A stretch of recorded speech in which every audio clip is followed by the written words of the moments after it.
Jesus disse em Mateus 11, versículo 28, Vinde a mim todos os que estáis cansados e sobrecarregados, e eu vos darei descanso. Preste bem atenção, não disse, venham os que já resolveram tudo. Não disse, venham os fortes. Disse, venham os sobrecarregados, os exaustos, os que já não aguentam mais. Esses são os que ele convida, e esse é você, hoje. Nesta mensagem, você vai descobrir o que significa depositar sua confiança completa em Deus. Não parcial, não pela metade, completa. E vai entender por que, quando você faz isso, Ele lhe dá exatamente o que você precisa. Não o que você quer, não o que você imagina, o que realmente precisa. Se esta mensagem chegou até você hoje, não é por acaso. Deus sabia que você precisava ouvir isto. Antes de começarmos, quero convidar você a fazer algo comigo. Coloque a mão sobre o seu coração e declare nos comentários: hoje, deposito minha confiança completa em Ti, Senhor. Tu sabes o que eu preciso. Esta declaração marca o início de algo novo na sua vida. Comecemos. Número 1. O peso de carregar sozinho. Há algo profundamente contraditório na forma como você tem vivido ultimamente. Você diz que Deus é todo-poderoso, mas se comporta como se tudo dependesse de você. Pede ajuda em oração, mas depois sai correndo para resolver tudo com as próprias forças, como se nunca tivesse orado. Diz, Senhor, eu confio, mas por dentro continua apertando o controle com os punhos fechados. E essa vida dupla do coração cansa, porque não se pode crer na soberania de Deus e, ao mesmo tempo, carregar como se você fosse o salvador da própria história. E eu sei como isso é. Esse peso invisível que sobe aos seus ombros assim que você abre os olhos. Essa lista mental que começa a girar antes mesmo de o seu corpo se levantar da cama. Essa sensação de que, se você não empurrar, tudo desmorona. O cansaço já não é só físico, é da alma. Você carregou por tanto tempo que já esqueceu como é caminhar leve, como é respirar sem pressa, como é olhar para o amanhã sem que o peito se aperte. Por isso, hoje eu quero que você ouça esta palavra como se fosse para você, porque é. Jesus disse com uma ternura que não esmaga, mas levanta. Em Mateus 11, 28 está escrito, Vinde a mim todos os que estáis cansados e sobrecarregados, e eu vos darei descanso. Percebe? Não diz, venham os que já resolveram. Não diz, venham os que não falham. Diz, venham os cansados, os sobrecarregados, os exaustos. Esse convite não é para quem tem tudo sob controle. Esse convite é para você, exatamente como está hoje. Deus nunca o criou para que você carregasse sozinho. Pense com calma. Se Ele é o Deus que vê, o Deus que sabe, o Deus que sustenta, por que você estaria levando nos seus ombros aquilo que pertence às mãos dele? O peso que você sente não é prova de força. Muitas vezes é sinal de que está carregando algo que não lhe corresponde. Essa preocupação que rouba o seu sono, esse medo que faz você antecipar tragédias, essa urgência que faz pensar, se eu não fizer algo agora, tudo se arruína. Isso não foi feito para esmagá-lo, foi feito para ser entregue. E a Escritura confirma com clareza. Em 1 de Pedro 5,7 diz, lançando sobre ele toda a vossa ansiedade, porque ele tem cuidado de vós. Toda. Não uma parte, não a que sobra quando você já não aguenta mais, não a que é conveniente soltar, toda a sua ansiedade. E por quê? Porque Ele cuida de você. Você não é um incômodo para Deus, não é um peso indesejado, você é seu filho, sua filha.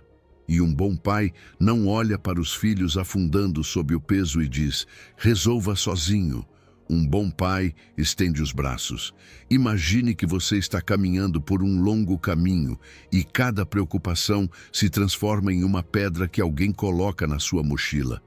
E se o dinheiro não for suficiente? Uma pedra. E se minha família nunca mudar? Outra pedra. E se eu adoecer? Mais uma. No começo você quase não percebe, mas passam os dias, os meses, os anos, E chega um momento em que cada passo dói e você já não caminha, sobrevive. E aqui está o mais forte. Deus tem caminhado ao seu lado todo esse tempo, com as mãos estendidas, olhando para você com amor, dizendo em silêncio: dê-me a mochila. Mas você continua segurando as alças, porque acredita que soltar é perder, quando na verdade soltar é voltar a viver. Hoje, agora mesmo, você pode fazer algo simples, mas poderoso. Feche os olhos por um instante e visualize essa mochila. Sinta o peso dela na sua mente, não para se assustar, mas para reconhecê-lo. E dentro de você, retire-a devagar dos ombros e coloque-a nas mãos de Deus. Diga com a sua voz, ainda que baixinho: Senhor, esta carga é tua, eu já não a carrego. E quando mais tarde a preocupação quiser subir de novo, não a alimente com pensamentos repetitivos. Entregue-a no mesmo instante. Cada vez que ela vier, deposite novamente. Isso é confiança completa. Não é sentir-se corajoso de repente, é deixar de reter o que está drenando você. Lembre-se desta frase quando o coração tremer. O peso que você carrega não é seu. É de Deus esperando que você o solte. E nesse sussurro de graça, ouça Deus falando com proximidade real. Meu filho, minha filha, eu não o fiz para carregar sozinho. Essas noites sem dormir, essa tensão no seu pescoço, essa pressão no seu peito, não são o meu plano para você. O meu jugo é suave e o meu fardo é leve. Dê-me a sua mochila. Eu tenho ombros infinitos, os seus precisam de descanso. Quando o peso já não lhe pertence, algo se organiza por dentro. Mas talvez agora surja uma pergunta honesta. O que significa depositar confiança completa? Como saber se a minha confiança está dividida ou inteira? É exatamente isso que vamos descobrir no próximo passo. Número 2. O que significa confiança completa? Confiança completa não é uma emoção perfeita, é uma decisão total. É escolher onde o seu coração descansa quando o medo se apresenta. Aí aparece a diferença entre depositar e reter. Depositar é entregar algo a Deus e deixá-lo em suas mãos. Reter é orar, mas continuar carregando por dentro, como se a oração fosse apenas um desabafo e não uma entrega real. A palavra define isso com clareza. Provérbios 3, 5, 6 diz: confia no Senhor de todo o teu coração e não te estribes no teu próprio entendimento. Reconhece-o em todos os teus caminhos e ele endireitará as tuas veredas. De todo o teu coração significa sem compartimentos escondidos. Não é confiar a Deus apenas o que o supera, é também confiar a Ele aquilo que você acha que pode administrar. Há coisas que você consegue resolver, mas o problema não é a sua capacidade, é a sua dependência. Às vezes, a confiança parcial se disfarça de prudência. Você diz, confio em Deus, mas guarda uma reserva secreta, caso ele não responda como você espera. Ora por paz, mas alimenta o controle. Pede direção, mas continua decidindo a partir da ansiedade. Essa mistura deixa você sem descanso, porque a sua alma tenta viver em duas cadeiras, a cadeira da fé e a cadeira do autocontrole. Jeremias 17:7 expressa isso com força. Bendito o homem que confia no Senhor e cuja confiança é o Senhor. Não diz que Deus é uma parte do sustento, diz que Deus é o sustento. Não significa que você não faça nada. Significa que você já não se apoia em si mesmo como se fosse a própria salvação. Você age sim, mas sem essa pressão interna de acreditar que tudo depende das suas mãos. E eu sei que isso toca uma área sensível, porque muitos de nós aprendemos a viver dizendo, por via das dúvidas. Por via das dúvidas, eu guardo algo. Por via das dúvidas, eu não me empolgo. Por via das dúvidas, Deus não age. Mas essa frase, repetida, torna-se um altar onde você sacrifica a paz.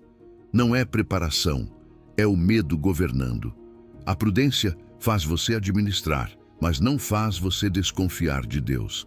Aqui entra uma verdade que confronta com ternura. Deus não divide o trono do seu coração com o seu ego. O ego sempre quer negociar. Senhor, eu te entrego isto, mas deixa-me controlar aquilo. Senhor, eu confio, mas dá-me garantias. Senhor, eu me rendo, mas que o resultado se pareça com a minha ideia. E quando Deus não aceita esse acordo, você sente frustração. Mas não é rejeição, é amor. Deus não tira o controle para humilhá-lo, tira para salvá-lo do desgaste de ser o seu próprio Deus. Confiar completamente também é soltar os tempos, os métodos e os resultados. Você pode entregar um problema, mas continuar exigindo o calendário. Pode orar, mas continuar impondo o caminho. Pode dizer, seja feita a tua vontade, mas no fundo, querer que seja feita a sua, rápido e sem processo. E Deus, que é provedor perfeito, não apenas dá coisas, Ele forma você. Às vezes, o que você precisa hoje não é o que deseja hoje. Precisa de paz antes da resposta, direção antes das portas, caráter antes dos atalhos. Imagine a sua confiança como uma conta da alma. Deus convida você a depositar todo o seu saldo, suas preocupações, seus planos, sua identidade, seus recursos, seu futuro. Mas quando você deposita apenas uma parte, o seu interior fica como uma casa com dois donos e por isso há ruído. A paz chega quando há um só Senhor. Por isso hoje, pegue uma área em que costuma dizer eu resolvo e entregue-a em oração.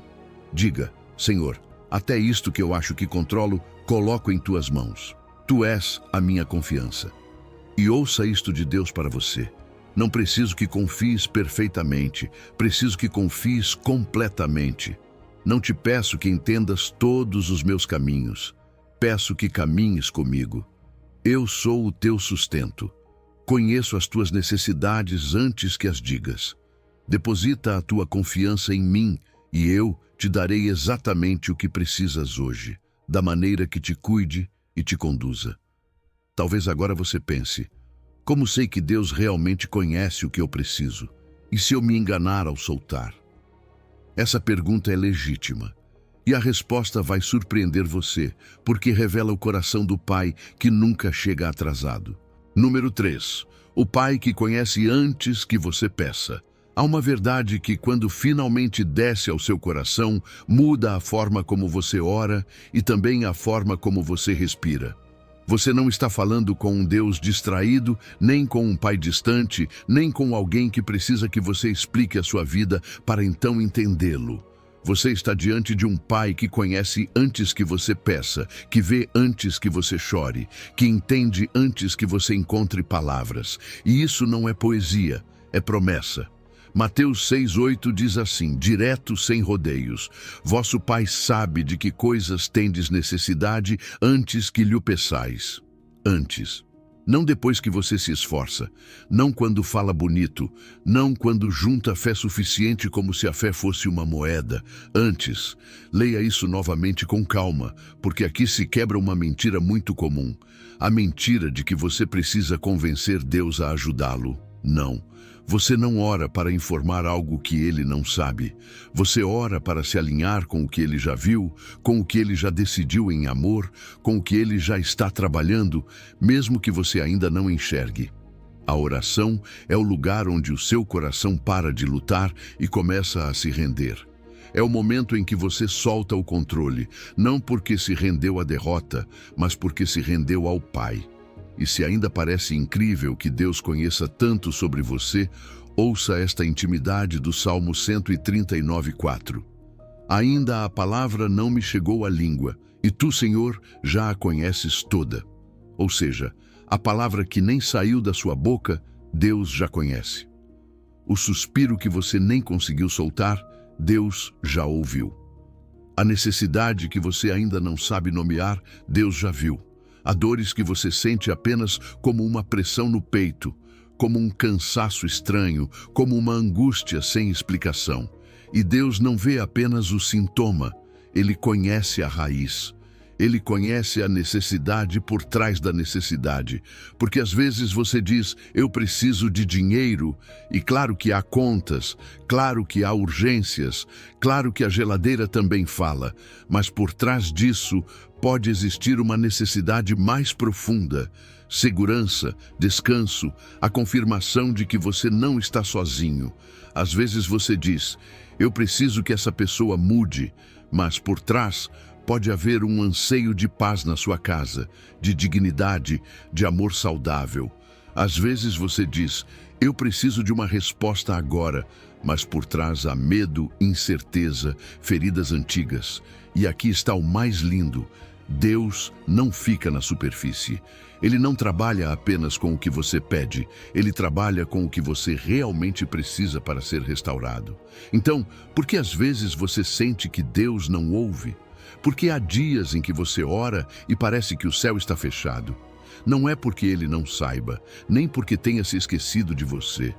Muitas vezes é porque você confunde o silêncio dele com ignorância, ou confunde o amor dele com demora, ou porque espera que a resposta venha exatamente no formato que você desenhou. Deus sempre ouve. Deus sempre sabe. Mas Deus nem sempre responde no seu formato nem no seu horário, porque Ele não quer apenas dar algo, quer cuidar de você. Ele não quer apenas resolver uma cena, quer curar a história. O mundo treinou você para explicar tudo, para justificar suas necessidades, para provar que merece ajuda, para falar bem a fim de ser entendido. Com Deus acontece o contrário. Ele não precisa que você se explique para compreendê-lo. Ele entende você mesmo quando você se quebra. Ele ouve você mesmo quando só consegue dizer Senhor. E por isso, a oração não é uma negociação em que você apresenta argumentos e Deus decide se aprova ou não. A oração é um altar onde você se rende, onde reconhece que o Pai já viu o caminho e você escolhe confiar. Imagine que você vai ao médico descrevendo seus sintomas, mas antes de terminar, ele mostra um exame que já estava pronto. Eu já vi a raiz, ele diz. O que você sente é real, mas não é todo o quadro. Assim Deus faz com você. Você fala da dor e Ele já viu a ferida. Você fala do problema e Ele já viu a origem. Você fala do susto de hoje e Ele já estava preparando consolo desde antes. O conhecimento prévio dele não é uma curiosidade divina, é uma garantia. Se Ele conhece antes, então também pode preparar a provisão antes. Nada o surpreende sem que já tenha sido visto por Ele. Por isso, hoje, mude a maneira como começa a sua oração.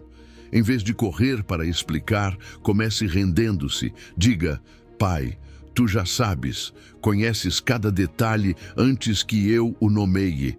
Venho não para te informar, venho para me entregar, venho abrir as mãos. E quando sentir que a sua fé é pequena, lembre-se disto. A força não está nas suas palavras, a força está na paternidade dele. E ouça, porque hoje Deus está falando com você. Meu filho, minha filha, não preciso de palavras perfeitas para que você se aproxime de mim. Eu conheci a sua necessidade antes que você nascesse. Preparei a resposta antes que surgisse a pergunta. Você não está esquecido, você não está fora da minha vista. Deposite a sua confiança completa em mim. O que você precisa já está sob o meu cuidado, e a minha provisão chega com amor, com sabedoria e no tempo exato. Mas eu sei que agora surge outra pergunta que arde por dentro. Se Deus conhece tudo o que eu preciso, por que às vezes não me dá o que eu peço? Será que existe diferença entre o que eu peço e o que realmente preciso? É isso que vamos olhar agora, porque aí se revela uma verdade que pode curar a sua ansiedade. Número 4. A diferença entre necessidade e desejo. Alguma vez você pediu algo a Deus com toda a sua alma e ainda assim sentiu silêncio? Alguma vez orou com lágrimas, jejuou, insistiu e aquilo que esperava não chegou? E nesse ponto, onde o coração se cansa, surge a ferida. Ele me ignorou, me rejeitou, não se importa comigo. Mas deixe-me fazer uma pergunta suave, sem pressão. E se esse aparente não foi uma resposta mais profunda do que você imaginava? E se aquilo que você não recebeu era precisamente o que estava protegendo você? A Bíblia diz isso com uma clareza que incomoda, mas cura. Tiago 4,3 declara: pedis e não recebeis, porque pedis mal para o gastardes em vossos deleites. Perceba que não diz, Deus não ouviu. Não diz, Deus não ama você. Diz algo mais honesto. Às vezes pedimos mal. E aqui vem a descoberta. Pedir mal nem sempre é pedir coisas ruins. Às vezes é pedir coisas que parecem urgentes, mas nascem do lugar errado. Às vezes a oração sai de uma ferida, não de uma necessidade. Às vezes pedimos a partir do medo, não da fé. Às vezes pedimos o que nos acalma hoje, mas nos esvazia amanhã. E, sendo sincero, isso acontece com todos nós. Porque é muito fácil confundir desejo com necessidade quando você está cansado, quando está sozinho, quando se sente incompleto, quando algo dói por dentro. Então, o coração inventa atalhos. Se eu tivesse isso, estaria bem. Se essa pessoa voltasse, eu respiraria. Se eu alcançar isso, finalmente vou ter paz. E Deus, que vê mais fundo do que a sua emoção do momento, não apenas ouve o que você pede, Ele ouve o que você está tentando preencher com isso. Romanos 8,26 ilumina uma verdade humilde. O Espírito nos ajuda na nossa fraqueza, porque não sabemos o que havemos de pedir como convém. Percebe? Até o crente mais comprometido pode não saber o que pedir como convém, porque você vê uma parte da história, mas Deus vê o final. Você vê a sua necessidade de hoje, mas Deus vê o que essa resposta produziria no seu caráter, no seu destino, na sua paz futura. Por isso, quando você deposita sua confiança completa nele, não está apenas entregando um pedido, está entregando o leme. Agora, deixe-me perguntar algo que muda o foco. Aquilo que você pediu aproximava você de Deus ou substituía Deus? Era uma ferramenta ou era um salvador? Era um meio ou era um pequeno Deus? Porque muitos desejos disfarçados de necessidades são fugas do crescimento. São anestesias, são portas de saída para não confrontar o que Deus quer formar em você. E Deus não odeia o seu desejo. Deus ama você demais para alimentar o que o escraviza. Ele não está contra a sua alegria, está contra a sua dependência. O mundo diz, você merece tudo o que quer. A cultura promete felicidade imediata, mas o Pai não trabalha com caprichos, trabalha com plenitude. Deus distingue entre o que faria você feliz hoje e o que faria você pleno para sempre. Há coisas que parecem presentes, mas se tornam correntes. Há sims rápidos que depois se transformam em lágrimas longas. E há nãos doloridos que depois se transformam em salvação. Aqui está a frase que você precisa guardar como uma chave. Deus é sábio demais para dar tudo o que você pede e bom demais para negar o que você precisa. Imagine isto. Uma criança pequena pede doces antes da refeição. Treme de vontade, insiste, chora e com toda a convicção diz, eu preciso. O pai a olha com amor, porque entende algo que a criança não entende. Aquele doce antes da hora estraga a alimentação, traz um prazer curto e um dano longo. Então, o pai diz, não. A criança vive isso como rejeição, mas o pai vive como proteção. E se muitos nãos de Deus foram assim, não foi indiferença, foi paternidade. E aqui entra a maturidade espiritual, aquela que não se aprende na teoria, mas no enquanto isso. Maturidade é agradecer tanto o sim quanto o ainda não. Porque o ainda não também é uma forma de cuidado. Às vezes Deus não nega você, Deus reserva você. Às vezes não tira, preserva. Às vezes não abandona, está alinhando você. Quando você entrega os tempos, os métodos e os resultados, está dizendo, Pai, confio mais no teu calendário do que na minha pressa. Confio mais na tua forma do que na minha lógica. Confio mais no teu final do que no meu impulso. Hoje, sem drama, apenas com honestidade, pegue esse não que ainda dói e olhe para ele de frente. Pergunte a si mesmo de que o Senhor me protegeu, o que estava me ensinando, o que eu estava tentando conseguir com aquilo. E depois, mude a oração. Em vez de Senhor, por que não me deste? Experimente dizer, Senhor, mostra-me o que eu não vejo. Essa oração não acusa, essa oração confia. E quando você confia assim, começa a experimentar a promessa central desta mensagem. Ele dará exatamente o que você precisa hoje, não necessariamente o que o seu desejo gritava, mas o que a sua vida realmente requer para avançar em paz. E hoje Deus diz a você com ternura firme, quando digo não, não é porque não te amo, é porque te amo demais para dar algo que te machucaria. Quando digo espera, não é porque te ignoro, é porque o fruto ainda não está maduro, a tua confiança não cai no vazio. A tua confiança cai nas minhas mãos. Eu sei o que você precisa, mesmo quando você não sabe o que está pedindo. Mas sejamos honestos. Mesmo entendendo tudo isso, há uma parte de você que treme diante de soltar o controle. E esse medo sussurra. E se eu confiar e Deus não agir como eu esperava? Esse medo tem raízes profundas e já é hora de enfrentá-lo. Número 5. O medo de soltar o controle. Preciso ser honesto com você, porque Deus não fala com maquiagem. Ele fala com verdade e com ternura. Soltar dá medo. Não há como adoçar isso. Quando você passa anos resolvendo, controlando, antecipando, sustentando o peso com as próprias mãos, a ideia de abrir os dedos e deixar que outro assuma as rédeas provoca vertigem. E mesmo que você diga, Deus é bom, uma parte de você sussurra. E se ele não agir a tempo? E ainda que confesse, Deus é fiel, outra parte pergunta, e se o plano dele não se parecer com o meu? Esse medo é real, não o minimizo. É a vertigem das mãos abertas. Mas quero que você perceba algo, com calma, como quem olha para a própria vida à luz.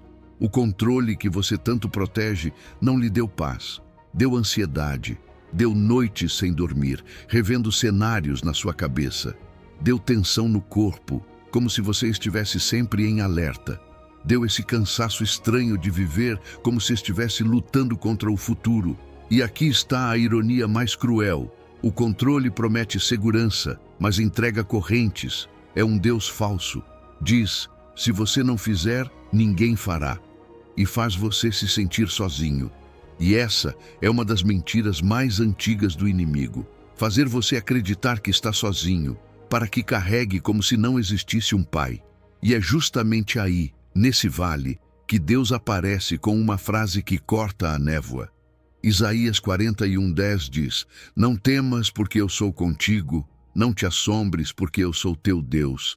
Eu te fortaleço e te ajudo e te sustento com a destra da minha justiça. Veja quantas vezes ele reafirma a certeza. Eu te fortaleço, eu te ajudo, eu te sustento.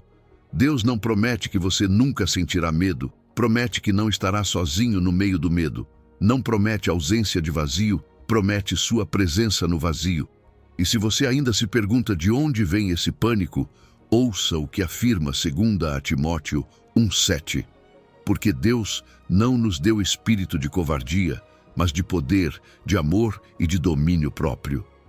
Isso significa que esse espírito que empurra você para o pânico, que obriga a retomar o controle, que faz acreditar que se soltar será destruído, não vem do Pai. Deus não semeia covardia. Deus semeia poder, amor e domínio próprio. Poder para confiar, mesmo quando a voz treme. Amor para descansar no cuidado dele, domínio próprio para não obedecer ao impulso do medo. Agora entenda isto, porque é essencial. Soltar o controle não é passividade.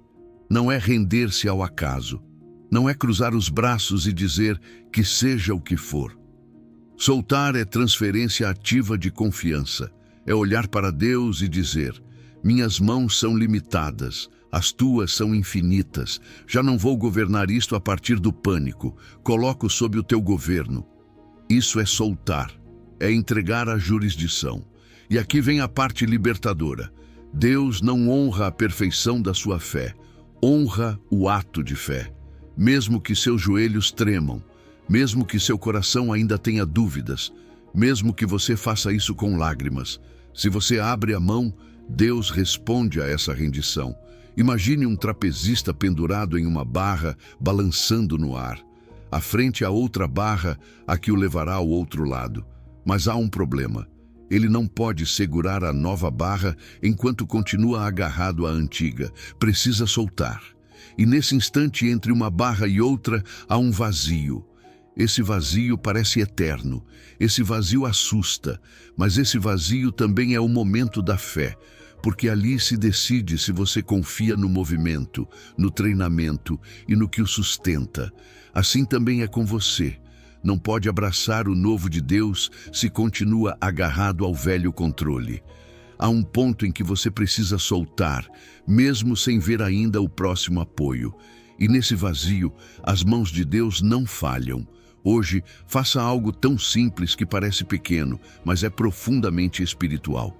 Identifique uma situação em que o seu medo de soltar o tem paralisado.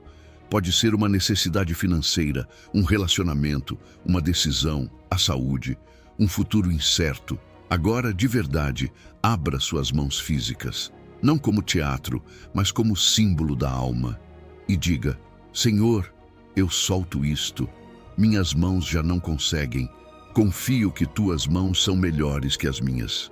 E quando, em algumas horas ou amanhã, você sentir o impulso de retomar o controle, pare, respire e repita: Deus não me deu o espírito de covardia. Não para negar o que sente, mas para escolher a quem obedecer. O maior risco não é soltar.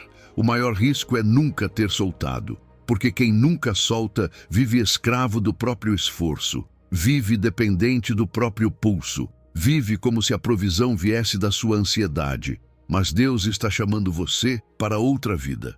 Uma vida em que você faz o que lhe cabe com diligência, sim, mas sem adorar o controle.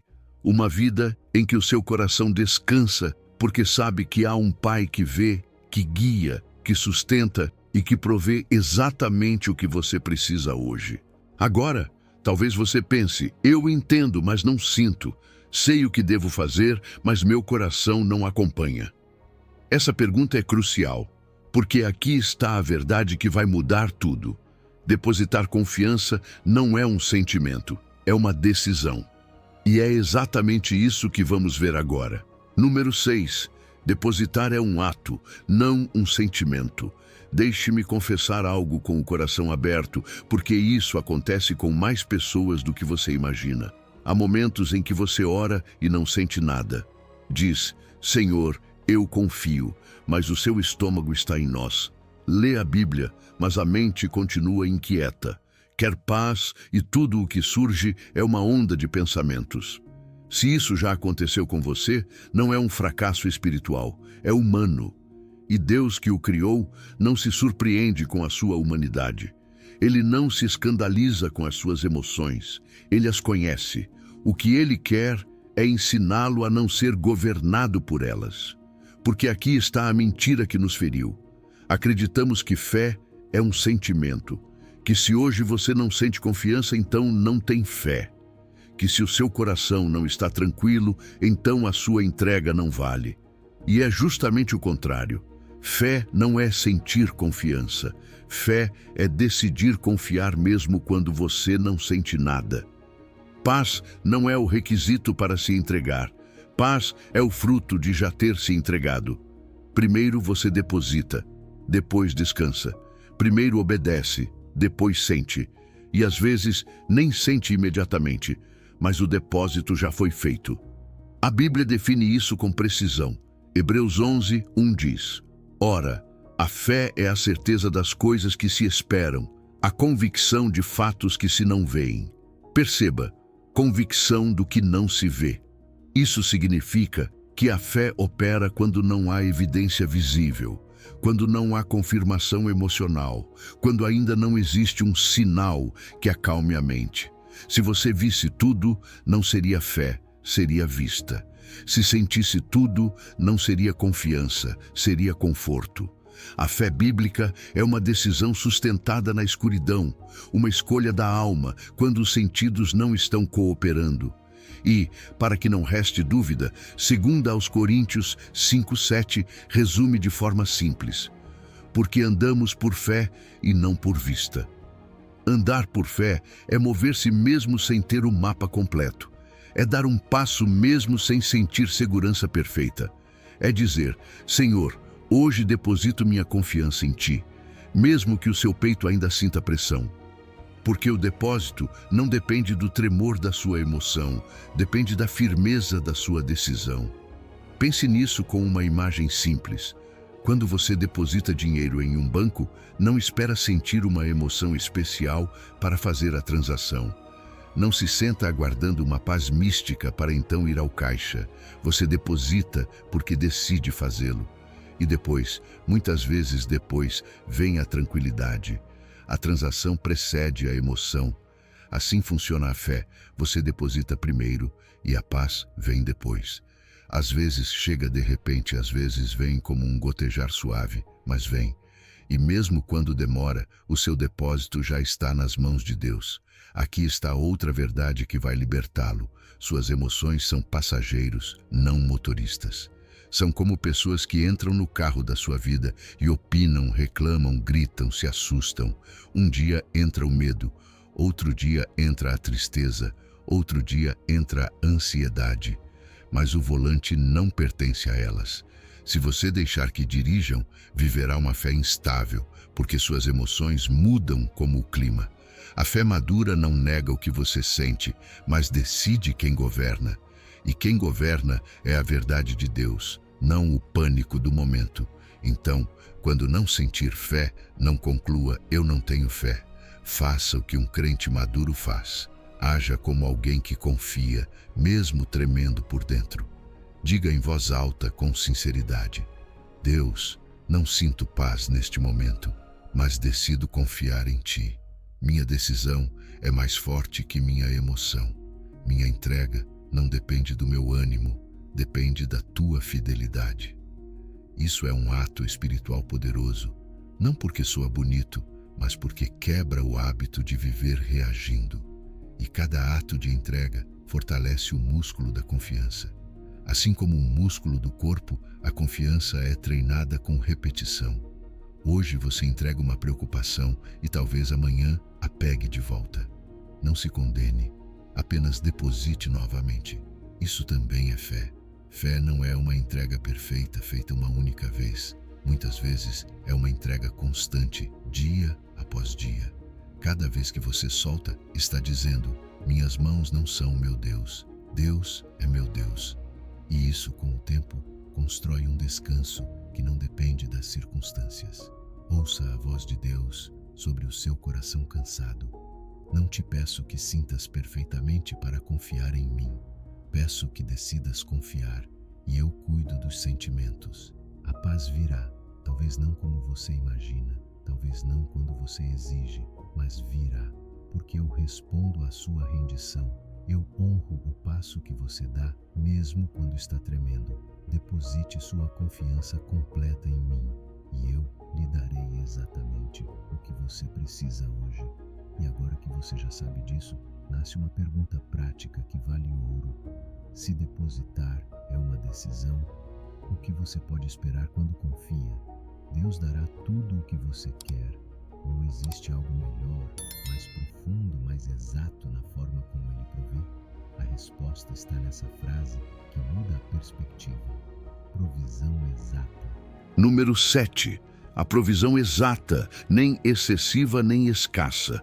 Escuta isto com calma, porque pode reorganizar a tua maneira de olhar a vida quando sentes que sempre falta algo. Filipenses 4,19 diz: o meu Deus, segundo as suas riquezas em glória em Cristo Jesus, suprirá todas as vossas necessidades. Há uma precisão linda nessas palavras. Não promete satisfazer todos os teus caprichos, nem alimentar as tuas ansiedades, nem cumprir cada cenário que a tua mente fabrica na madrugada. Promete suprir tudo o que te falta, o que realmente te falta, e fará isso segundo as suas riquezas em glória, não segundo a tua conta, não segundo a tua força, não segundo os teus contatos. Isso significa que a fonte é ilimitada, mas a medida é sábia.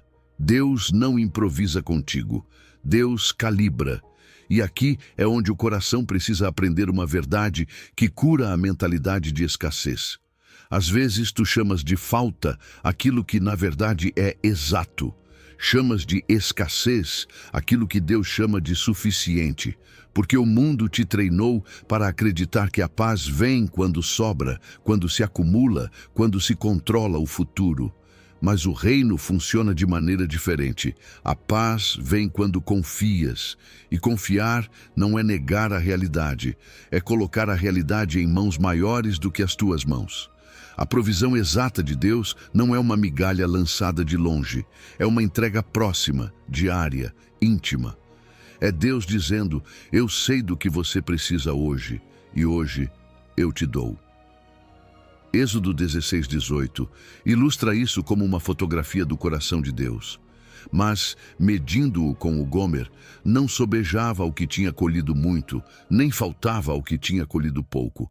Cada um colheu conforme o que havia de comer. Que mistério tão simples! Os que recolheram muito não viveram com excesso, e os que recolheram pouco não viveram com falta. Cada um teve o exato.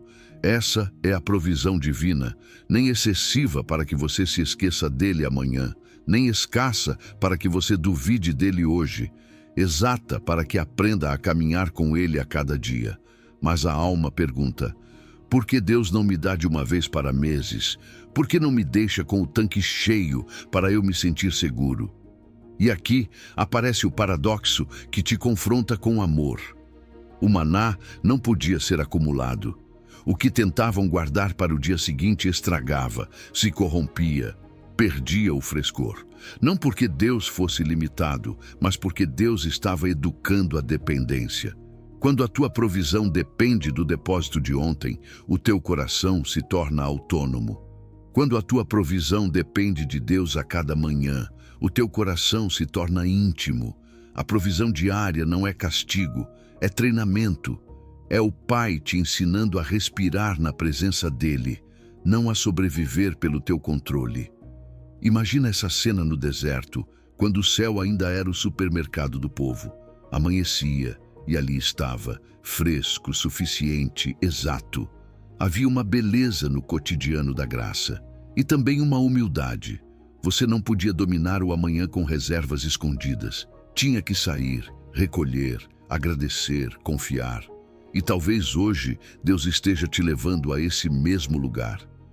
Não para te humilhar, mas para te curar da ansiedade. Porque a ansiedade sempre quer acumular. A fé, ao contrário, aprende a receber. Eu sei que isso toca uma ferida real, porque há temporadas em que você sente que apenas sobrevive.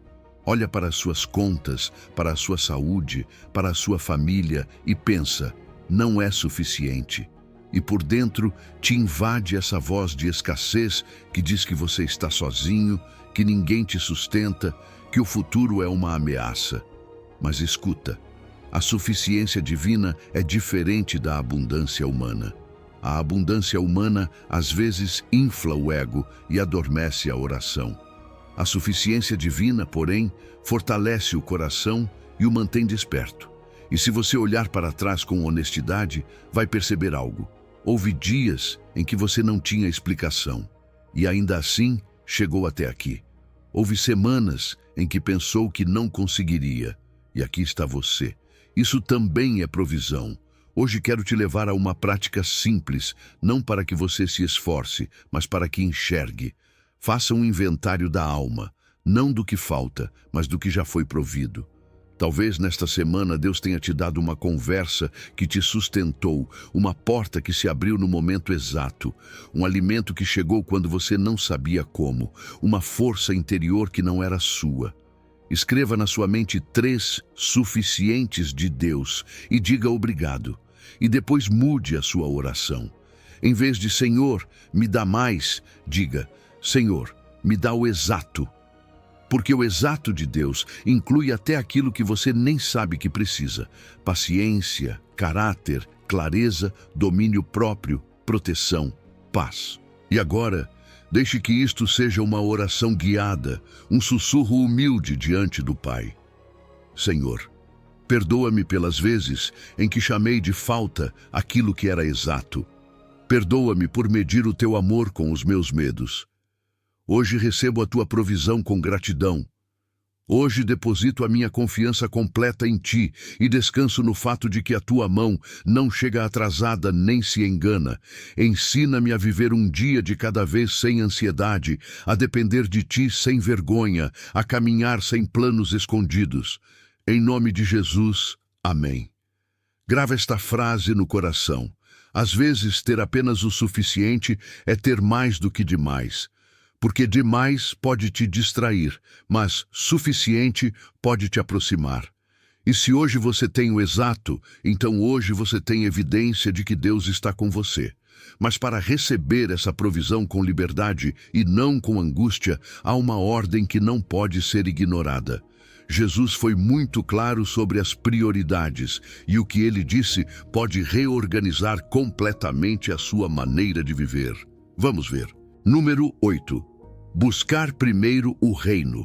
A maioria das pessoas não percebe, mas vive com a ordem invertida. Primeiro corre, primeiro resolve, primeiro se preocupa, primeiro junta, primeiro se defende, primeiro o trabalho, primeiro as contas, primeiro o pendente, primeiro o medo. E a Deus deixam para depois, como se fosse um complemento, como se fosse o extra, quando já não resta mais nada. E por isso, a vida parece um quarto desorganizado.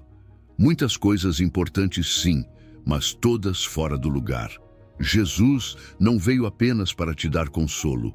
Veio para te dar uma ordem que sustenta, porque quando Deus não ocupa o primeiro lugar, todo o resto começa a ocupar lugares que não lhe pertencem. E aí nasce o cansaço. Aí nasce a ansiedade.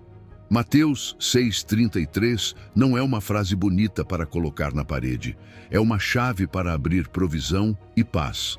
Mas buscai primeiro o reino de Deus e a sua justiça, e todas estas coisas vos serão acrescentadas. Escuta a palavra primeiro. Não diz também, não diz quando puder, não diz quando sobrar tempo. Diz primeiro. Isso significa que Deus não quer ser mais um item na tua lista. Quer ser o centro a partir do qual toda a lista se organiza. E depois vem a promessa que desarma o teu interior. Todas estas coisas vos serão acrescentadas. Jesus não está negando as tuas necessidades. Ele sabe que você come, que se veste, que paga contas, que se preocupa, que sente medo do futuro. Por isso usa essa expressão, estas coisas. Ele está dizendo, eu sei que isso pesa, mas se você me colocar em primeiro lugar, eu cuido do restante. Aqui está a revelação que muda a forma de viver. Buscar primeiro não é acrescentar Deus, é reorganizar tudo ao redor dele.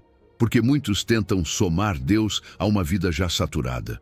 Oram um pouco, leem um versículo rápido, escutam um áudio e depois continuam iguais. E então se perguntam por que continuam ansiosos. Mas o reino não funciona como adorno, funciona como fundamento. Quando Deus fica como mais um, as tuas prioridades se tornam limalhas soltas, espalhadas, chocando umas com as outras. Quando Deus é primeiro, a tua vida começa a encontrar forma. Salmo 37,4 diz de maneira terna e profunda, deleita-te também no Senhor, e Ele concederá os desejos do teu coração. Deleita-te. Não é apenas cumpre com Deus, é faz de Deus a tua alegria. E aqui está o mistério que muitos não entendem. Quando Deus se torna o teu deleite, o teu coração muda o vocabulário. Você começa a pedir diferente, começa a desejar com mais pureza, porque já não pede a partir do vazio, pede a partir da comunhão. Já não pede para tapar a ansiedade, pede para caminhar em propósito. E então, o que Deus te concede não te destrói, te edifica. Agora imagina isto comigo, porque aqui está o coração desta parte. Visualiza uma mesa grande. Sobre ela, há centenas de limalhas de ferro espalhadas em desordem como um caos. Cada limalha é uma área da tua vida. Trabalho, finanças, família, saúde, decisões, tempo, emoções. E você tenta organizá-las com os dedos. Move uma, 3 saem do lugar. Arruma uma, outra cai. Você se cansa, se frustra. Então coloca um ímã poderoso no centro da mesa. No instante certo, sem esforço, as limalhas se alinham ao redor daquele centro. É isso que acontece quando Deus ocupa o primeiro lugar. Não é magia, é design. O caos não se resolve movendo peças, resolve-se centralizando o ímã. Quando o reino está no centro, o restante encontra o seu lugar natural. E eu sei o que você está pensando, porque é humano e tem responsabilidades reais. Mas eu tenho contas para pagar, tenho filhos, tenho problemas, tenho um chefe, tenho dívidas. Não posso simplesmente parar tudo e começar a orar. E claro que não. Jesus não está te chamando à irresponsabilidade, está te chamando à prioridade. Não diz, busca apenas o reino como fuga, diz, busca primeiro o reino como governo. Porque quando o espiritual vem primeiro, o material se organiza melhor. Quando o eterno vem primeiro, o temporal deixa de te dominar. Quando Deus governa, as demais coisas ocupam o seu devido lugar. Torna isso prático, porque o reino se vive, não apenas se ouve. Amanhã, antes de tocar no teu celular, antes de abrir as redes, antes de ver notícias, antes de entrar nas preocupações, separa 10 minutos. 10. Não para impressionar Deus, mas para centralizar o ímã. Ora, lê. Fica em silêncio, diz, Senhor, Tu és o primeiro hoje. A minha mente queria correr, mas eu decido colocar-te no centro. E depois vai trabalhar, sim. Resolve, sim. Faz o que precisa ser feito, sim. Mas faz a partir do centro, não a partir do caos. Você verá a diferença. Hoje Deus te diz, quando me colocas em primeiro lugar, eu cuido do restante. Não porque as tuas necessidades não importem, mas porque quando você se alinha comigo, a tua vida deixa de lutar por ordem. Deixa de empurrar peças com ansiedade. Coloca o ímã no centro. Eu farei com que tudo encontre o seu lugar. E grava isto em você, porque é uma verdade que corta a ansiedade pela raiz. Quanto mais você persegue o material em primeiro lugar, mais ele escapa. Quanto mais busca o reino, mais o material lhe é acrescentado. Mas mesmo quando entendemos isso, há um ladrão que sempre tenta tirar você do centro e arrastá-lo de volta ao caos. Ele se chama ansiedade, e é hora de expô-lo como o que realmente é. Número 9. A armadilha da ansiedade. Há uma armadilha que parece responsabilidade, mas na verdade é uma corrente. Chama-se ansiedade. E o mais perigoso da ansiedade é que ela se disfarça de estou pensando em soluções. Disfarça-se de eu me importo com a minha família. Disfarça-se de preciso estar preparado. Mas no fundo, quando chega a noite, quando você apaga as luzes e o mundo se cala, a ansiedade aparece como um ruído interno que não te deixa descansar. Aquele filme mental que se repete uma e outra vez. Aquele e se acontecer isso? E se aquilo der errado? E se não for suficiente? E se ficarem doentes? E se amanhã sair mal? E chega um ponto em que você sente que se parar de se preocupar, de alguma forma tudo vai desmoronar, como se preocupar fosse a sua maneira de sustentar o mundo. Mas não é sustento, é desgaste. E eu quero falar com compaixão, porque isto não é para te condenar, é para te libertar. Conheço a condição caída do coração humano. Acreditamos que o controle nos salva.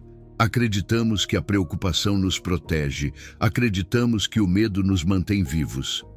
E não. A ansiedade faz você se sentir ocupado, mas te deixa vazio. Faz você se sentir em movimento, mas te mantém parado. É como aquela cadeira de balanço antiga que vai e vem. E quando você desce, está no mesmo lugar. Muito movimento, zero avanço.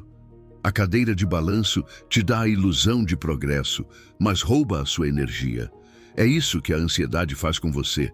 Mantém a mente trabalhando, mas não acrescenta nada real à sua vida. Jesus disse isso com uma clareza que quase dói, porque toca exatamente onde estamos presos. Mateus 6,27 pergunta: qual de vós, por mais ansioso que esteja, pode acrescentar um côvado à sua estatura? É como se Jesus olhasse nos teus olhos e dissesse: diz-me, o que a ansiedade te acrescentou?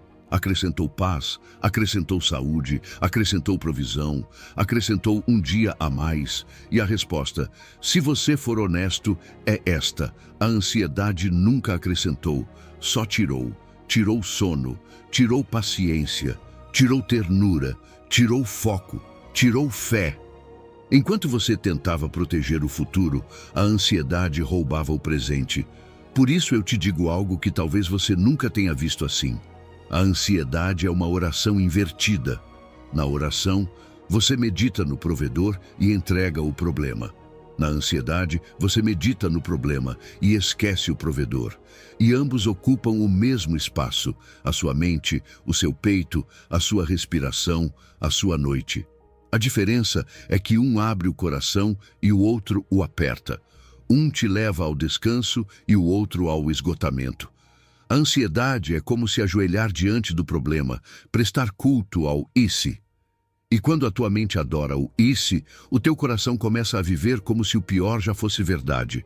Por isso é tão pesado, porque a preocupação é fé no negativo. Há pessoas que não percebem, mas passam a vida pagando juros de dívidas que talvez nunca terão. Preocupam-se com coisas que não aconteceram, com cenários que talvez jamais cheguem, com tragédias que existem apenas na imaginação. Enquanto isso, o inimigo se alegra porque conseguiu que você sofresse duas vezes, uma na mente, outra na realidade quando "e se" chegar. Ou pior, conseguiu que você sofresse por algo que nunca chegou. A ansiedade é um ladrão educado, entra em silêncio e leva a sua paz sem fazer barulho. E aqui vem a graça de Deus, não como repreensão, mas como saída. Filipenses 4:6 não diz "não sinta", diz "não carregue sozinho". Não andeis ansiosos por coisa alguma, antes sejam conhecidas diante de Deus as vossas petições, pela oração e pela súplica, com ações de graças. Olha que remédio completo: oração, súplica e gratidão. Não é negar o problema, é apresentá-lo. Não é fingir força, é tornar-se filho. Não é ficar conversando com o travesseiro às 3 da manhã, é falar com o teu pai, aquele que pode fazer algo. Então, da próxima vez que a tua mente começar a girar, pare com firmeza e com ternura. Diga: isto é uma cadeira de balanço. Diga: isto não me leva a lugar nenhum. E naquele mesmo instante, transforme a ansiedade em oração. Nomeie o problema diante de Deus com palavras simples, sem teatro, sem perfeição. E acrescente gratidão, ainda que pequena. Senhor, obrigado porque ainda estou aqui. Obrigado porque hoje me sustentaste. Obrigado porque não estou sozinho. Essa gratidão não é ingenuidade, é fé ativada. É dizer à tua alma: Deus já foi fiel, por isso posso descansar. Hoje Deus te diz: não te peço que deixes de pensar nas tuas necessidades, peço que as tragas a mim. A ansiedade é carregar sozinho aquilo que eu quero carregar por ti. Desce da cadeira de balanço, caminha comigo, eu sei como te levar aonde precisas chegar. E escuta esta verdade como um selo no teu coração. Preocupar-se com o amanhã arruína o hoje sem melhorar o amanhã. A paz não deixa de ser real porque o problema exista. A paz se torna real quando você deposita a sua carga nas mãos certas. E Jesus, para te ensinar isso, não apenas falou, apontou para a natureza como uma aula viva. As aves e os lírios ainda têm algo a te dizer, e você precisa ouvir. Número 10. As aves e os lírios. Lições de confiança. Fecha os olhos por um instante e vem comigo. Você está sentado na relva, numa encosta ampla, com o ar morno tocando o seu rosto. Há um murmúrio suave de pessoas cansadas, gente que vem com contas na mente, com dores no peito, com perguntas sem resposta. E diante de todos está Jesus. Ele não está apressado, não está nervoso. Seus olhos repousam sobre a multidão como quem olha para a própria família. Então, levanta a mão e aponta para o céu. Você também levanta o olhar. Algumas aves cruzam o azul, pequenas e livres, cortando o vento como se não carregassem nada. E o mestre diz, com uma calma que desarma: olhai as aves do céu. Em Mateus 6:26, Jesus te conduz a uma verdade que a tua ansiedade tenta apagar. As aves não semeiam, não colhem, não ajuntam em celeiros, e ainda assim o Pai Celestial as alimenta. Não é poesia barata, é revelação. Jesus não está falando de pássaros para te distrair. Está usando a criação como espelho para que você se lembre de quem é o seu Pai. Se o Pai alimenta aquilo que não acumula, aquilo que não tem planos de reserva, aquilo que nem sequer entende o amanhã, então a pergunta cai sobre o teu coração como luz. Não valeis vós muito mais do que elas? E é aí que dói, porque você tem vivido como se o seu valor dependesse do que produz. Como se Deus só se interessasse por você quando rende, quando conquista, quando sustenta tudo com as próprias mãos. Mas Jesus corta essa mentira pela raiz. O seu valor diante de Deus não é medido pela sua produtividade, é medido pelo amor dele. Você não é um número no céu, você não é um detalhe menor, você é filho, você é filha. E um pai verdadeiro não se esquece dos seus. Quando você se sente insignificante, quando pensa que Deus tem coisas maiores para resolver, Jesus responde com essa pergunta que cura: não valeis vós muito mais? Agora olha para o chão. Entre a relva, imagina lírios se abrindo em silêncio, sem esforço, sem ansiedade, sem comparação. Pétalas delicadas, cores vivas, beleza que não se fabrica. Jesus também os aponta. Em Mateus 6,30 diz que, se Deus veste a erva do campo, que hoje existe e amanhã é lançada no forno, não fará muito mais por vós? Escuta o contraste. A flor dura um suspiro, e ainda assim Deus a veste com glória. Você, porém, foi criado para a eternidade. Você carrega um nome que Ele conhece. Você foi chamado para viver com Ele. Se Deus cuida do que dura um dia, como não cuidará daquilo que Ele decidiu amar para sempre? Há um paradoxo estranho, quase constrangedor, quando você pensa devagar. As aves não têm celeiros e cantam, os lírios não trabalham e resplandecem. Nós enchemos agendas, trancamos portas, calculamos cenários e ainda assim vivemos com o peito apertado. Por quê? Porque a criação confia instintivamente no provedor. Mas nós, com toda a nossa inteligência, tentamos substituir Deus pelas nossas próprias mãos. E quando as suas mãos se tornam o seu Deus, o resultado inevitável é ansiedade. O controle promete segurança, mas entrega cansaço. E a preocupação parece responsabilidade, mas é um peso que Deus nunca pediu que você carregasse sozinho. Toda a criação é uma carta de amor que sussurra a mesma coisa todas as manhãs: eu provejo. Cada ave alimentada é uma assinatura de Deus. Cada flor vestida é uma mensagem de cuidado. Cada amanhecer é prova de que Ele continua sustentando o mundo sem que você precise sustentá-lo. Por isso a ansiedade é tão enganosa, não apenas rouba a paz, também fere o coração do Pai que nunca falhou. Não porque Ele seja frágil e se ofenda como um humano, mas porque a preocupação diz em segredo: eu não creio que tu cuidas de mim. E hoje Deus quer curar essa ferida, não com repreensão, mas com presença. Hoje Deus te diz: filho meu, filha minha, olha para mim no céu e olha para mim no campo. Eu alimento as aves que não pronunciam o meu nome e visto os lírios que amanhã já não estarão aqui. Você acha que, chamando-me de pai, passará despercebido? A tua ansiedade não é maior do que o meu cuidado. A tua necessidade não é maior do que a minha provisão. Eu não te dou em excesso para que amanhã te esqueças de mim, nem te dou em escassez para que hoje duvides. Eu te dou o exato para a tua fé, o exato para o teu caráter, o exato para o teu caminho e o exato para este dia. Então, quando terminar este momento, faz algo simples e santo. Abre as tuas mãos de verdade como sinal de rendição e diz ao Pai com palavras sinceras: hoje deposito a minha confiança completa em ti. Não sinto tudo em ordem, mas decido confiar. E quando voltares a ver um pássaro, quando voltares a ver uma flor, deixa que seja um lembrete vivo.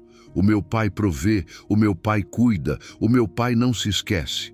E se Ele cuida do que dura um dia, quanto mais cuidará de você, que foi chamado para durar para sempre. Mas talvez agora surja outra pergunta no teu coração, e ela é real. Se Deus cuida, por que às vezes parece demorar? A resposta está nos seus tempos, e ali também há amor.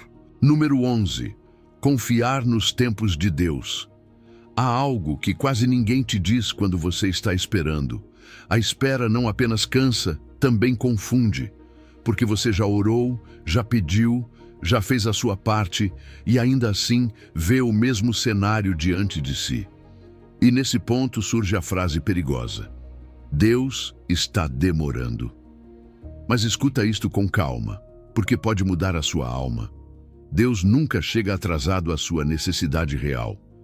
O que acontece é que o seu relógio tem apenas um ponteiro, e o relógio de Deus tem muitos. Você conta dias, Ele conta processos. Você olha o resultado. Ele olha o coração, as conexões, os tempos e as portas que você ainda não pode ver. Eclesiastes 3:11 diz como quem revela um mistério: tudo fez formoso em seu tempo. E depois acrescenta algo que explica por que você se desespera tanto. Deus pôs a eternidade no coração do homem. Ou seja, você quer fechamento rápido, solução imediata, garantia visível. Mas dentro de você há um anseio que aponta para o eterno, e isso faz parecer que, se não acontecer agora, então nunca acontecerá. No entanto, o mesmo versículo lembra que você não consegue compreender a obra que Deus faz do princípio ao fim. Você está vendo um capítulo, mas Ele está escrevendo o livro completo. Aqui surge a tensão que dói. Você vive entre o que já é verdade e o que ainda não se manifestou. Já é verdade que Deus é bom. Já é verdade que Ele provê. Já é verdade que Ele ouve.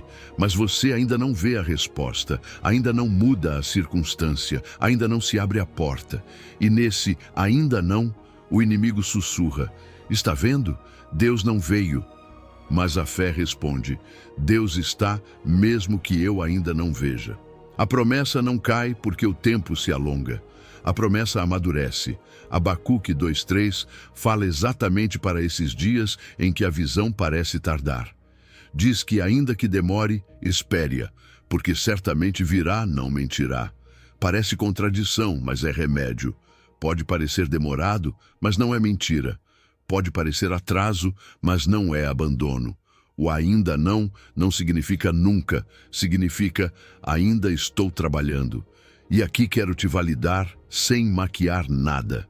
É normal se frustrar, é humano se cansar, é humano perguntar por que para outros chega rápido e para você a temporada é mais longa. A Bíblia não esconde isso. Abraão esperou, José esperou, Davi esperou. E se homens profundamente amados por Deus passaram por salas de espera, então a espera não é sinal de rejeição. Muitas vezes é sinal de formação. A impaciência costuma ser desconfiança vestida de urgência. Parece, eu preciso resolver. Mas por baixo está o medo de que Deus não seja suficiente ou de que Ele não venha. Há atrasos que, na verdade, são preparação oculta. Há portas que ainda não se abrem porque, se abrissem hoje, te esmagariam amanhã. Há provisões que parecem dinheiro ou resposta, mas primeiro vem como caráter, discernimento, ordem, limpeza interior. Deus não apenas provê o que você precisa, também provê o momento exato. Porque uma provisão fora do tempo pode se transformar em problema. E Deus, como Pai, não apenas te dá coisas, Ele também te guarda de coisas. Pense em um pão no forno. Você sente o aroma e quer tirá-lo logo. Por fora está dourado, parece pronto. Mas o padeiro sabe que, se tirar antes da hora, o centro ficará cru. O que você chama de demora, às vezes termina de assar. Deus não está te negando, está te completando. Não está te ignorando, está te preparando por dentro e organizando por fora. Ele está sincronizando peças que você nem sabia que existiam. Então, como se vive o enquanto isso sem se quebrar? Com paciência ativa. Não é ficar imóvel nem apagar o desejo. É orar e caminhar. É obedecer mesmo sem sentir. É continuar buscando primeiro o reino, mesmo que ainda não lhe tenham sido acrescentadas as coisas que você espera. É perguntar com honestidade: Senhor, enquanto espero, o que estás formando em mim?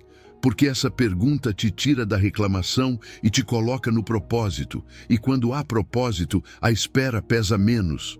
Hoje Deus te diz: filho meu, filha minha, a tua pressa não me impressiona, mas a tua confiança me honra. Eu não me esqueci de você, eu não chego atrasado. Eu chego quando está completo, quando é seguro, quando é exato. O que te prometi não se perdeu no caminho.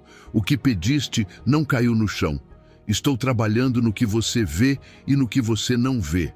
E quando chegar, você entenderá por que precisei te sustentar um pouco mais antes de te entregar. E se a espera está se tornando longa, há um perigo silencioso: esquecer. Esquecer as vezes em que Deus já agiu, esquecer provisões passadas, esquecer livramentos que antes você chamou de milagres.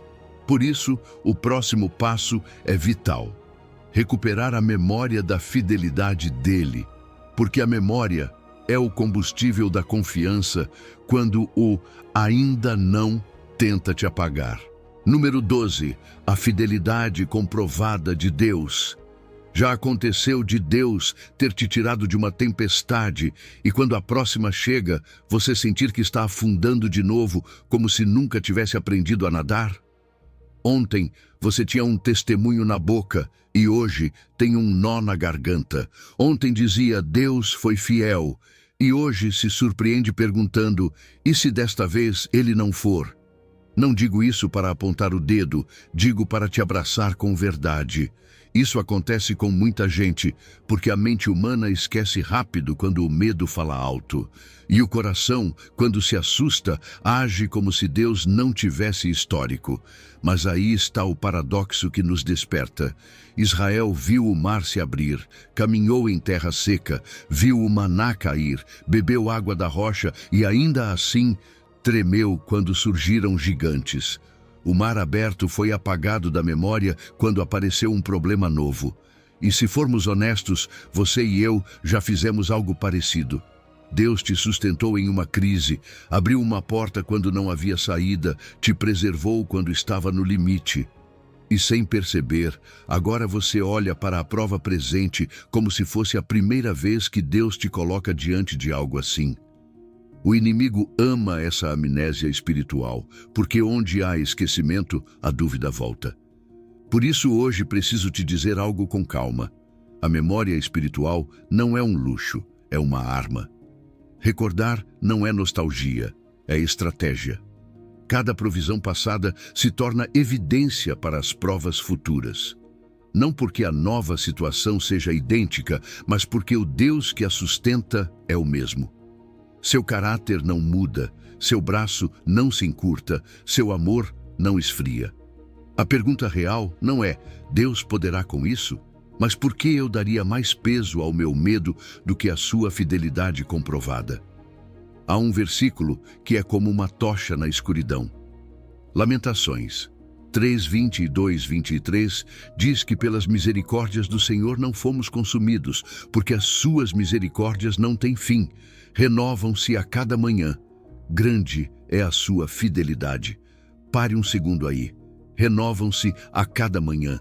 Isso significa que Deus não te sustentou apenas no passado. Ele te sustenta hoje e amanhã de novo. Sua fidelidade não é um evento antigo, é uma fonte diária. E Deuteronômio 7:9 confirma com firmeza. Sabe, pois, que o Senhor teu Deus é Deus, Deus fiel, que guarda a aliança e a misericórdia. Quando tudo ao redor se move, há uma verdade que não se move. Deus é fiel.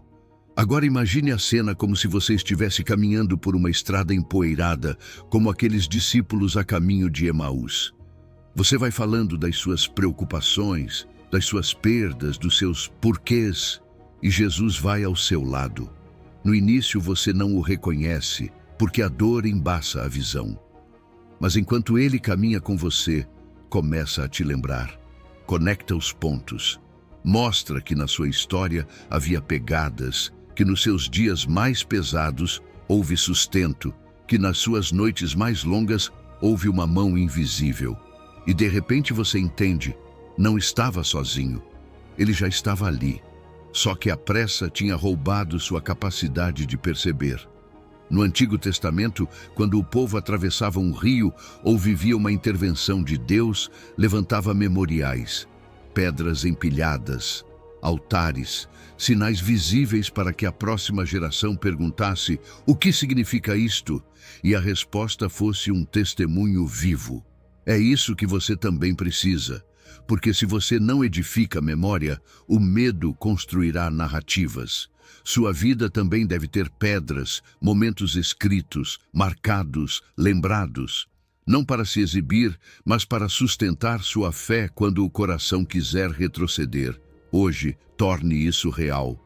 Separe um tempo e escreva 3 momentos em que Deus foi claramente fiel com você. Talvez tenha sido provisão quando o dinheiro não era suficiente. Talvez uma porta que se abriu no último minuto. Talvez paz em meio a um caos que deveria ter te destruído. Escreva com detalhes, como quem coloca uma pedra em seu altar. Depois releia quando a ansiedade chegar, quando o "e se não" quiser te dominar. Você vai perceber seu peito respirar diferente, porque a evidência se transforma em alimento. E ouça, como se Deus falasse diretamente ao seu coração: filho meu, filha minha fidelidade não começou hoje. Olhe para trás e conte minhas pegadas. Os dias em que você pensou que não sobreviveria e ainda assim amanheceu. As vezes em que acreditou que seria o fim e se tornou um começo. Eu estive em cada uma delas. Não estou te pedindo que invente uma fé nova. Estou te pedindo que se lembre da minha fidelidade antiga para caminhar com confiança hoje. Deposite sua confiança completa em mim, e eu lhe darei exatamente o que você precisa hoje, porque eu conheço a sua necessidade melhor do que a sua ansiedade. E agora que sua memória desperta, surge a última resistência que às vezes se esconde atrás de frases fortes. Esse orgulho disfarçado de "eu consigo sozinho", essa dureza que parece coragem, mas na verdade é medo de se render. Essa barreira final é a que vamos derrubar, porque você não foi criado para carregar sozinho aquilo que Deus quer carregar com você. Número 13. Render-se não é perder, é ganhar. Deixe-me abrir o coração com você por um momento. Houve uma temporada em que eu ouvia a palavra rendição e por dentro algo em mim resistia. Soava como derrota, como fracasso, como baixar os braços, como admitir que não consegui. Porque muitos de nós fomos ensinados que ser forte é cerrar os dentes, controlar, resolver, carregar, provar. Então, a vida chega com uma prova que não se deixa dominar, e você se encontra lutando não apenas contra o problema, mas contra a ideia de soltá-lo. E aí, sem perceber, acaba travando a batalha errada. Não luta contra o inimigo, luta contra Deus, tentando ser o seu próprio Salvador. E você não é o único. Somos muitos os que crescemos com esse chip de "eu consigo sozinho". Se eu me render é porque sou fraco. Se eu entregar é porque perdi. Às vezes até disfarçamos isso de espiritualidade, como se fé fosse aguentar sem nunca se quebrar. como se confiar fosse manter as mãos sempre fechadas. Mas o reino de Deus tem uma lógica que desmonta o nosso orgulho com ternura. Há batalhas que se enfrentam de frente, sim, mas há outras em que a vitória não vem com mais força humana, e sim com rendição completa. E esse é o paradoxo que muda tudo. Às vezes, ganhar significa soltar. Por isso, essa verdade te confronta com amor. Em Mateus 16:25, Jesus diz que todo aquele que quiser salvar a sua vida a perderá, e todo aquele que perder a sua vida por causa dele a encontrará. Percebe? É a equação mais contraintuitiva. O mundo diz: garanta, controle, proteja, salve a sua vida. Jesus diz: se você se apega, perde. Se se entrega, encontra. Porque a rendição no reino não é se render ao inimigo, é se render ao rei. É parar de tentar ser dono daquilo que só Deus pode governar. É soltar a ilusão de controle para entrar na cobertura do Criador. E isso não é passividade. Render-se a Deus não é ficar de braços cruzados vendo tudo pegar fogo. É ativar a ordem correta do céu. Tiago 4:7 coloca numa sequência perfeita: sujeitai-vos, pois, a Deus, resisti ao diabo, e ele fugirá de vós. Primeiro submissos ao Senhor, depois resistentes diante do inimigo. Porque quando o seu coração está alinhado com Deus, a sua resistência já não é desespero, é autoridade. Quando você se rende a Deus, não perde força, muda de fonte, deixa de lutar com recursos limitados e se conecta ao poder ilimitado dele. Imagine uma cena clara: um soldado exausto, com poucas armas e pouca munição, diante de um exército enorme. Lutou por horas, suas mãos tremem, sua respiração está falhando. De repente surge um rei aliado, com um exército infinito e diz: entregue-me suas armas, eu lutarei por você. Agora me diga, seria fraqueza entregar as armas nesse momento? Não. Seria inteligência. Seria a decisão mais sábia da vida dele. Porque não está se rendendo ao inimigo, está se aliando ao Todo-Poderoso. Está trocando sua própria luta pela batalha do rei. Está soltando para ganhar. É isso que custa entender quando o orgulho sussurra: não se renda. O orgulho chama de fraqueza aquilo que a sabedoria chama de posicionamento espiritual. O orgulho faz você acreditar que se render é perder dignidade, quando na verdade se render é recuperar a paz. Porque enquanto suas mãos estão ocupadas segurando suas próprias armas, você não pode receber o que Deus quer colocar nelas. Enquanto continua controlando, continua carregando. E por isso se esgota. O cansaço crônico muitas vezes é resultado de tentar ser Deus na própria história. Hoje, então, torne isso simples e real. Identifique uma batalha que você tem lutado com suas próprias forças. Uma preocupação que te drena, um assunto que rouba o seu sono, e diga em voz alta com sinceridade: Deus, eu paro de lutar como se tudo dependesse de mim. Esta batalha é tua. Eu me rendo à tua estratégia. Deposito minha confiança completa em ti. Você não está abandonando sua responsabilidade, está abandonando sua obsessão por controlar. Está mudando sua definição de força. A verdadeira força não é dar conta de tudo, é poder entregar tudo nas mãos daquele que pode. E aqui vem o sussurro da graça de Deus dizendo: eu não vim lutar contra você, vim lutar por você. Mas não posso fazer isso enquanto você insiste em segurar tudo. Solte, deixe-me. Quando você se rende, não perde. Ganha. Ganha descanso, ganha direção, ganha provisão exata, ganha paz. Porque eu não lhe dou o que a sua ansiedade exige, eu lhe dou exatamente o que você precisa hoje. E quando uma comunidade inteira aprende isso, algo lindo acontece. Deixamos de admirar quem aparenta controle e começamos a honrar quem se rende com fé. Deixamos de competir em força humana e passamos a caminhar em santa dependência. Porque quando você para de lutar pelo controle, começa a vencer a batalha. E esse é o início de algo que o mundo não pode explicar nem tirar.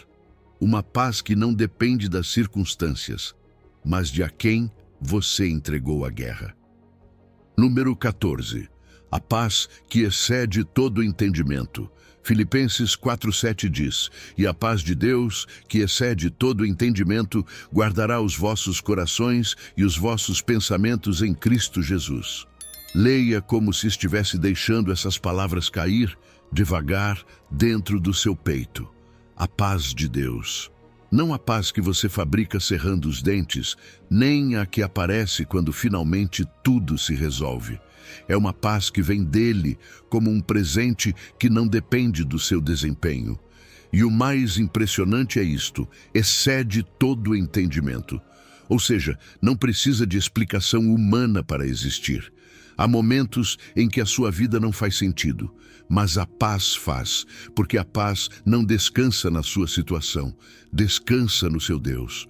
Às vezes você diz: "Senhor, meu problema continua aqui, a conta continua aqui, a incerteza continua aqui, o medo continua aqui." E Deus não responde negando a realidade. Ele não pede que você finja. Ele oferece algo mais profundo, uma paz que não apaga o problema, mas o transcende, porque uma coisa é a tempestade existir, outra coisa é a tempestade governar o seu interior. A ansiedade quer ser dona da sua mente, quer ocupar sua cama, seu apetite, sua respiração, sua fé. Mas essa paz chega como um sentinela. Não vem discutir com o caos, vem guardar o seu coração e os seus pensamentos, como se o céu colocasse guarda à sua porta. João 14:27 confirma com a voz do Mestre: "Deixo-vos a paz, a minha paz vos dou. Eu não vou-la dou como o mundo a dá. Não se turbe o vosso coração, nem se atemorize." Ouça o contraste. O mundo dá paz quando promete controle, paz quando tudo sai como você planejou, paz quando existem garantias. Mas Jesus diz: "A minha paz, a paz que nasce de saber que o Pai continua sendo Pai, mesmo quando o dia é difícil. A paz que não se compra, não se negocia, não se sustenta com força mental. A paz que o mundo não pode dar, e justamente por isso, o mundo não pode tirar." Talvez você já tenha visto isso em alguém. Uma pessoa no meio de uma notícia difícil, e ainda assim, com uma serenidade que não se explica. Ou talvez tenha acontecido com você. Tudo estava desordenado por fora, mas havia um silêncio por dentro, como se Deus tivesse desligado o barulho. Isso não era frieza, não era negação, não era fingir ser forte. Era fruto de confiar de verdade. Porque quando você deposita sua confiança completa em Deus, algo se organiza no seu interior. E essa paz se torna uma evidência. Deus está aqui, mesmo que eu não entenda como. Agora imagine comigo, sem pressa. Imagine um furacão visto de cima. As nuvens giram com violência, os ventos empurram com fúria, tudo se move. Mas no centro há um lugar estranho. O olho, silêncio, calma, quietude. Do lado de fora a tempestade ruge, por dentro há descanso. Assim é a paz de Deus. Nem sempre ela apaga o furacão imediatamente, mas ela te leva para o centro. E no centro não está a sua capacidade, está a presença dele. No centro não está o seu controle, está o cuidado dele. No centro não está a sua explicação, está a fidelidade dele. Essa paz não nega que existem ventos. Ela lembra que os ventos não governam você quando você está em Cristo. Faça uma pausa real, ainda que por alguns segundos. Solte os ombros, respire fundo e diga por dentro: "Senhor, eu não preciso entender tudo para descansar em Ti." Porque a mente quer resolver antes de descansar, mas Deus às vezes dá descanso para que você possa resolver com clareza.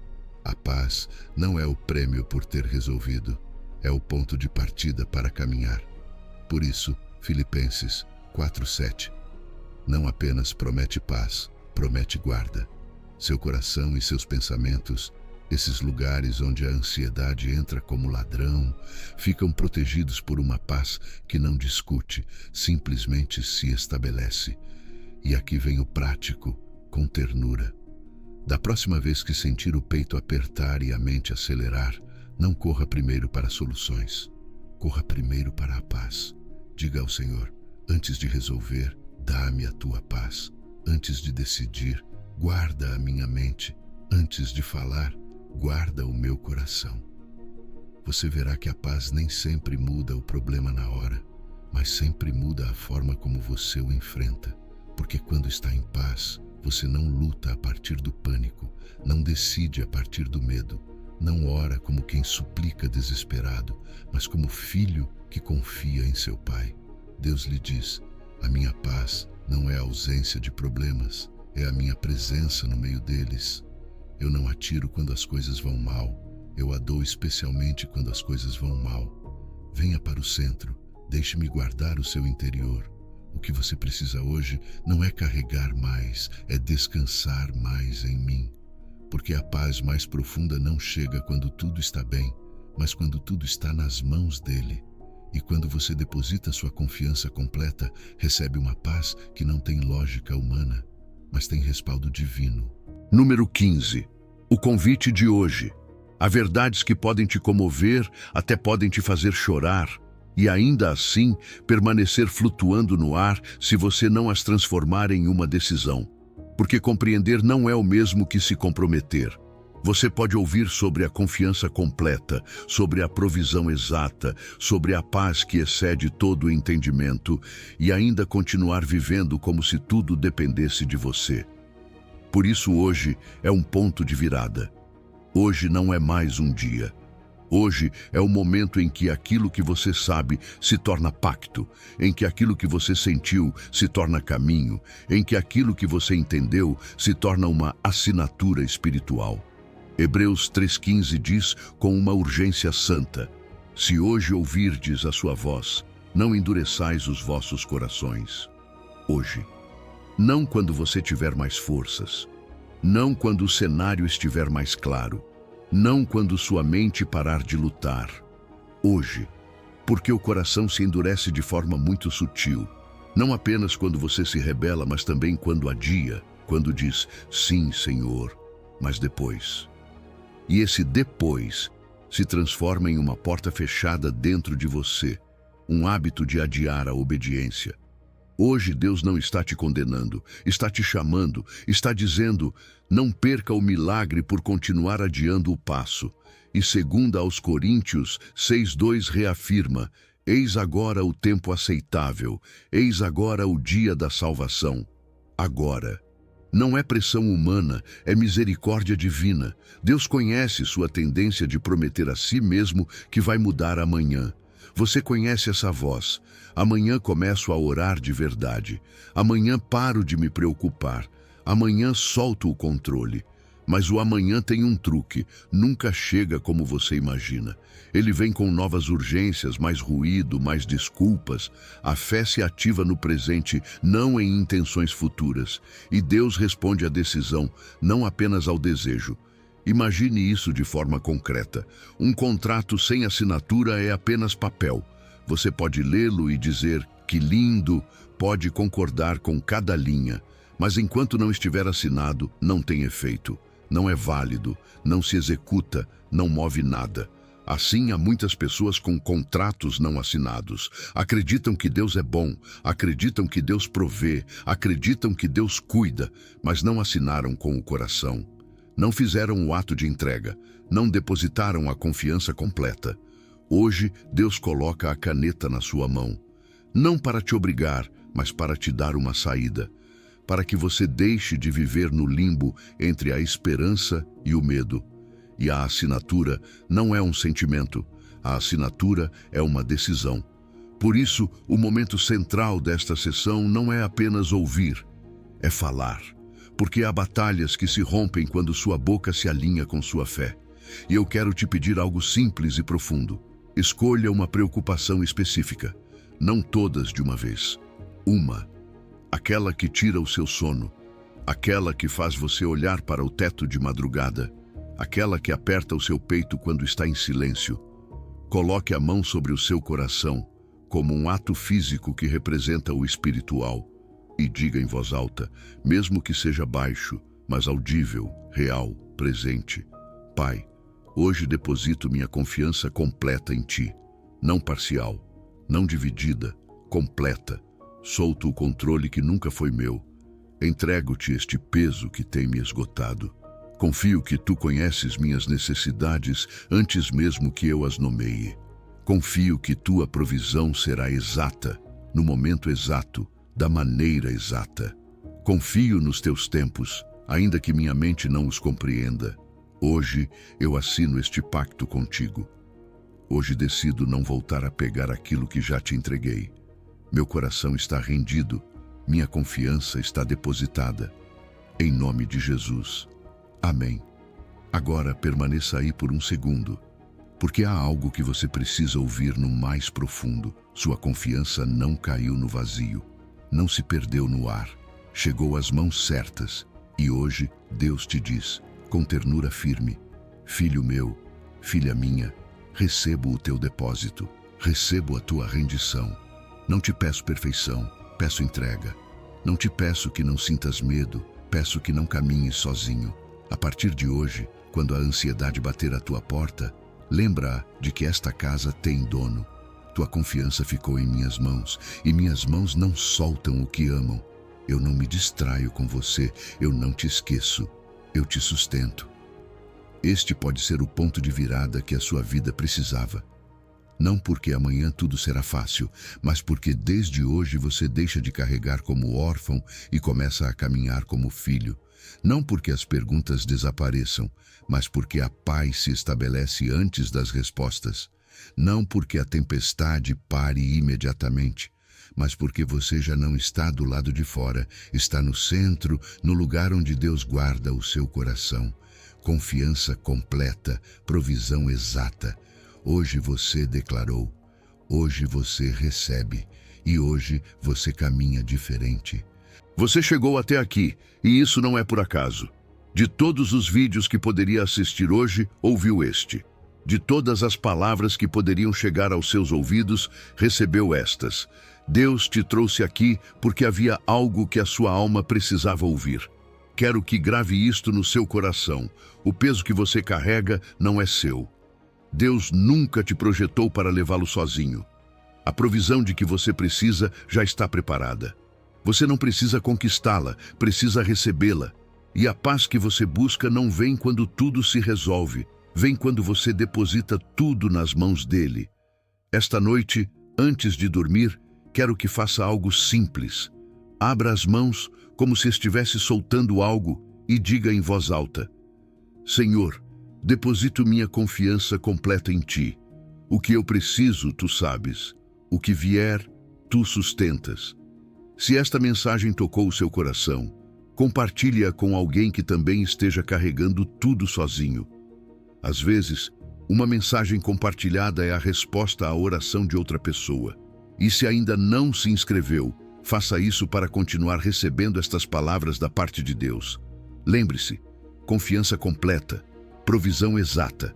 Que o Deus que conhece cada uma das suas necessidades antes mesmo que você as nomeie, lhe dê hoje a paz de saber que Ele proverá exatamente o que você precisa, exatamente quando você precisa.